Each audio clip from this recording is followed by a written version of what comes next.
প্রিয় দর্শক, আসসালামু আলাইকুম ওয়া রাহমাতুল্লাহ। তিনটা কাজ করলে সেই ব্যক্তি জান্নাতের ঘ্রাণও পাবে না, নাউজুবিল্লাহ। তিন ব্যক্তি জান্নাতের ঘ্রাণও পাবে না। কোন তিন ব্যক্তি? আসুন এই বিষয়ে আলোচনা করব, অবশ্যই সম্পূর্ণ ভিডিওটা দেখবেন। প্রিয় দর্শক, তিন ব্যক্তির ভিতরে প্রথম যেই ব্যক্তি জান্নাতের ঘ্রাণ পাবে না সেই ব্যক্তিটা হলো দায়ুস। দায়ুস কখনো জান্নাতের ঘ্রাণ পাবে না। দায়ুস বলা হয় কাকে? একটুখানি সংক্ষেপে বুঝে নিই।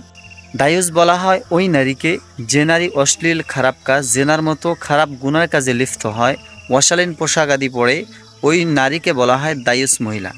এবং দায়ুস কিন্তু পুরুষরাও হয়। কেমনে পুরুষরা হয়?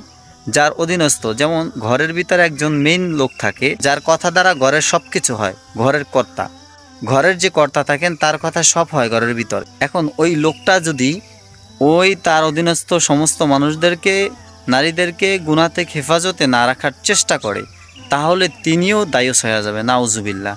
আর দায়ুস কখনো জান্নাতের ঘ্রাণ পাবে না।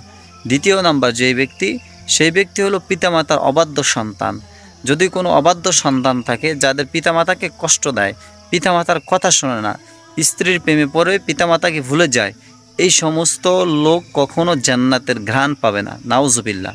তৃতীয় নাম্বার ওই ব্যক্তি, যে ব্যক্তি মদখোর, গাঁজাখোর, যে ব্যক্তি মদ্যপান করে, মানে শরাব পান করে, সেই ব্যক্তি জান্নাতের ঘ্রাণ পাবে না, নাউজুবিল্লাহ। এই তিন ব্যক্তি জান্নাতের ঘ্রাণ পাবে না। এখন এই তিনটা খাসলাত যদি আপনার আমার ভিতরে থাকে, অবশ্যই পরিবর্তন করতে হবে ইনশাআল্লাহ। আল্লাহ তাআলা আমাদেরকে বোঝার মানার তৌফিক দান করুক এবং তিনটা কাজ থেকে হেফাজতে থাকার তৌফিক দান করুক। সকলে ভালো থাকবেন, সুস্থ থাকবেন। আসসালামু আলাইকুম ওয়া রাহমাতুল্লাহ।